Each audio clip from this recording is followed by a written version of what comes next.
হইতে হবে। উম্মত হইতে হইলে কি লাগে? সুন্নাত লাগে। উম্মত হইতে হলে কি লাগে? সুন্নাত নাই, রাসূল তোমাকে উম্মত বলে দাবি করবে না। সুন্নাত কোথায় লাগবে? দেহের ভিতরে 10 জায়গায়। দেহের ভিতরে কয় জায়গায়? কথা বলেন, কয় জায়গায়? মানবো তো ইনশাআল্লাহ? কথা বলেন, মানবো তো? আমি বলে দিয়ে গেলাম, যদি আপনি মানেন হাসরের ময়দানে নবীর উম্মত হয়ে থাকবেন।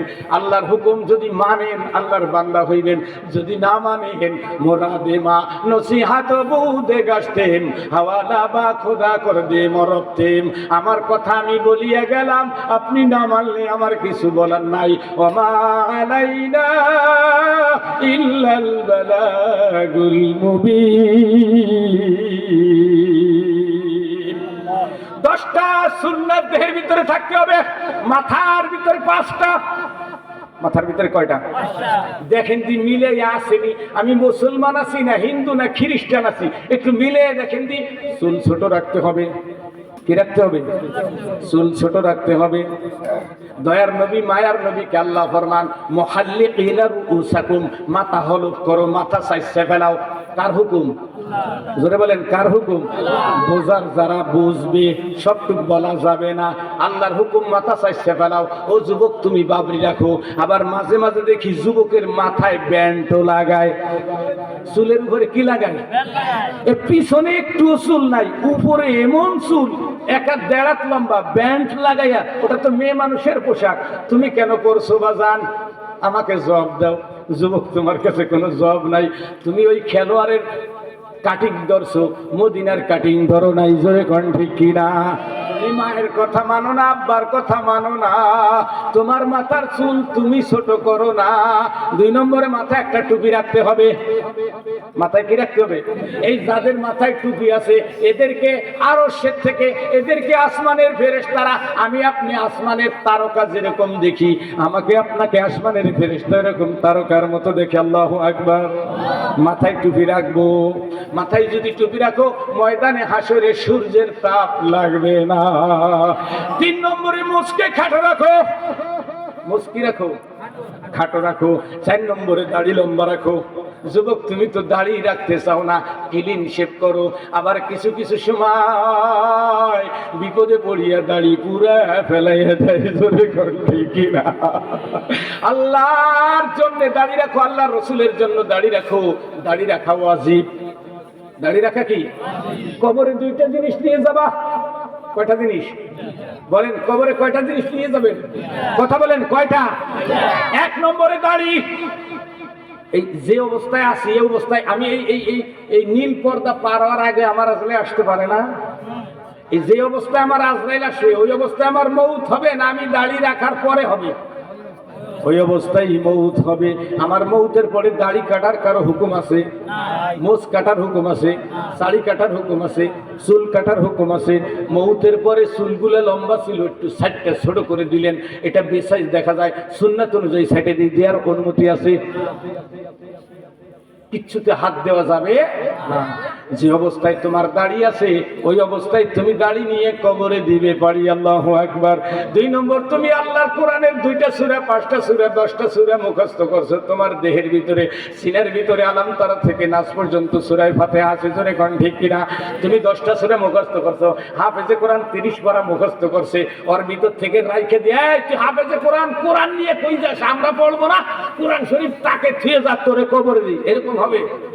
আপনার দেহের ভিতর থেকে এই 10 সূরা বের করে আপনাকে কবরে দিবে না, সম্ভব না।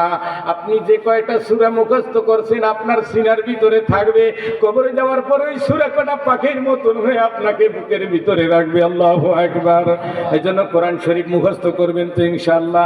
একটা আয়াত মুখস্থ করবেন, আল্লাহ একতলা স্বর্ণের জান্নাতের বিল্ডিং এর মালিক বানিয়ে দেবে। আল্লাহু আকবার। এমন করেন এই বাচ্চারা এমনি পড়ে, তাই না? এরা হলো কি? এরা বোঝে না, ওই যে কেউ কেউ কয় যে এ লোক খয়রাতি পড়া, নাউজুবিল্লাহ কন, আপনার ঈমান আছে কিনা সন্দেহ। খয়রাতি পড়া বলেন কেন? আল্লাহ তাআলা আপনাকে জান্নাতে নেওয়ার জন্য আপনার টাকা এই মাদ্রাসায় নাই, জোরে কোন সুবহানাল্লাহ। আপনার টাকা যদি মাদ্রাসায় না দেন, ওই টাকা অন্য কোনো খাতে ব্যয় হয়ে যাবে, জোরে কোন ঠিক কিনা? ওই গানের প্যান্ডেলে হোক, না হয় মমতাজের গানের প্যান্ডেলে হোক, না হয় কোনো যাত্রায় হোক, না হয় কোনো হিন্দুদের পূজায় মুসলমানরা টাকা দেয় না, মুসলমানদের কাছ থেকে টাকা নেয় না। আমার কাছে রিসিট আছে, নাম আব্দুল কাদের, হিন্দু কো নাম, নাম আব্দুর রহমান, হিন্দু কো নাম, আব্দুল জলিল, হিন্দু কো নাম। দুর্গা পূজায় 5,000 টাকা, কি রসিদ লেখে না? ও তুমি মুসলমান, আব্দুর রহমান নাম, কোন হিসেবে তুমি পূজায় টাকা দিলা? তোমার 5,000 টাকা মসজিদে যায় না, যাই দেখেনি ঘরের ভিতরে বাচ্চারা কার্পেট নাই, আপনি তো একটা সুন্দর কার্পেটে বইছেন, বাচ্চাদের বসার জন্য কার্পেট নাই। কলিজায় আঘাত লাগে। শেষ রাতে 4টার সময় যখন এই বাচ্চাটা ওঠে আল্লাহর কোরআন তেলাওয়াত করবে, উজু করে থরথর করে কাঁপতে থাকে, ওই ঠান্ডা মাটিতে বসে, জোরে কোন ঠিক কিনা? ওই বাচ্চারা তো 4টায় কোরআন শরীফ তেলাওয়াত করার কারণে আপনার জমিতে আল্লাহ গজবের আগুন নামায় না, জোরে কোন ঠিক কিনা? ওই বাচ্চার কোরআনে কারিমের তেলাওয়াতের কারণে আপনার এলাকায় গজব আসে না, জোরে কোন ঠিক কিনা? গজব আল্লাহর পক্ষ থেকে বাজেট হয়েছে, ওই বাজেটকৃত গজব এই সমস্ত বাচ্চাদের কারণে এই মাসুম কোরআন পড়নেওয়ালা ওরা ফজরের নামাজ না পড়ে ঘুমাই থাকে। কথা কন না কেন? কি যারা রাত 4টায় উঠে কোরআন শরীফ তেলাওয়াত করে, এরা ফজরের নামাজ না পড়ে ঘুমাই থাকে। আপনারা কয়জন আজকে ফজরের নামাজ পড়ছেন? ধরতে গেলে কি ধরা পড়ে যাবো, জোরে কোন ঠিক কিনা? ওদের কারণে আল্লাহ আমাকে আপনাকে পানি দেয়, রিজিক দেয়, গাছে ফল দেয়, পানিতে তাজা মাছ দেয়, জোরে কোন ঠিক কিনা? আল্লাহু আকবার। ওদের কারণে আল্লাহ আমাকে আপনাকে খাওয়ায়, ওদেরকে খারাপ চোখে দেখিয়েন না। দয়ার নবী ফরমান, কুন আলিমান, তুমি এদের মতো না আলিম হও, আও মুআল্লিমান না হয় ওদের মতো তালবে আলিম হও, আও মুস্তামিআন না হয় এই আলেমের কথা শুনে আমল করো। 3 নম্বর, কয় নম্বর? 1 নম্বরে হয় তুমি আলেম হও, তুমি মাদ্রাসায় পড়ো। কেন তুমি পড়ো নাই? আল্লাহ তোমাকে পড়ার জন্য বলছে। তুমিও যদি কোরআন পড়ো, হাফেজে কোরআন হবে। তুমি যদি আলেম হও, আলেমে দ্বীন হবে। তুমি আলেমে দ্বীন হইলে 72,000 থেকে শুরু করে 12,000 থেকে শুরু করে 72 লক্ষ মানুষের জন্য তুমি কিয়ামতের ময়দানে সুপারিশ করবে। আল্লাহু আকবার। ইয়াশফাউ ইয়াউমাল কিয়ামা। ক্বালা রাসূলুল্লাহ আন উসমান ইবনে আফফান রাদিয়াল্লাহু তাআলা আনহু ক্বাল ক্বালা রাসূলুল্লাহ সাল্লাল্লাহু আলাইহি ওয়াসাল্লাম ইয়াশফাউ ইয়াউমাল কিয়ামাতি সালাসা। কিয়ামতের ময়দানে 3 শ্রেণীর মানুষ সুপারিশ করবে। আল আম্বিয়া, নবীগণ, সুম্মা শুহাদা, শহীদগণ, সুম্মা উলামা। দেলোয়ার হোসেন আনসারী সাহেব, দেলোয়ার হোসেন জিহাদি সাহেব, বাকিবিল্লাহ রহমাতুল্লাহ আলাইহি সাহেব, সফার হুজুর খলিলুর রহমান সাহেব, সদুস সাফ হুজুর রহমাতুল্লাহ আলাইহি, ফজলুল করিম রহমাতুল্লাহ আলাইহি, ইসহাক রহমাতুল্লাহ আলাইহি, কারিউদ্দিন ইব্রাহিম রহমাতুল্লাহ আলাইহি, শাইখুল হাদিস রহমাতুল্লাহ আলাইহি, মুফতি আমিন রহমাতুল্লাহ আলাইহি, আল্লামা শফি রহমাতুল্লাহ আলাইহি, মুফতি তাজুল হক রহমাতুল্লাহ আলাইহি, ফখরে বাঙ্গাল ফজল রহমাতুল্লাহ আলাইহি। এরা আল্লাহ তাআলার কাছে হাফিজ হুজুর রহমাতুল্লাহ আলাইহি, এরা 12,000 থেকে শুরু করে 72 লক্ষ মানুষের জন্য সুপারিশ করবে। আল্লাহু আকবার। আলেম হও তুমি 72 লক্ষ মানুষের জন্য, নিজেও জান্নাতে যাবা আর 72 লক্ষ মানুষকেও জান্নাতে নিয়ে যাবা। কোন সুবহানাল্লাহ। তুমি আলেম হতে পারো নাই, আও মুআল্লিমান, তালিবুল ইলম হয়ে যাও। মসজিদে আসিয়া হুজুরের কাছে 1-2টা মাসালা, 1-2টা আয়াত শিখো, কি পারবো না?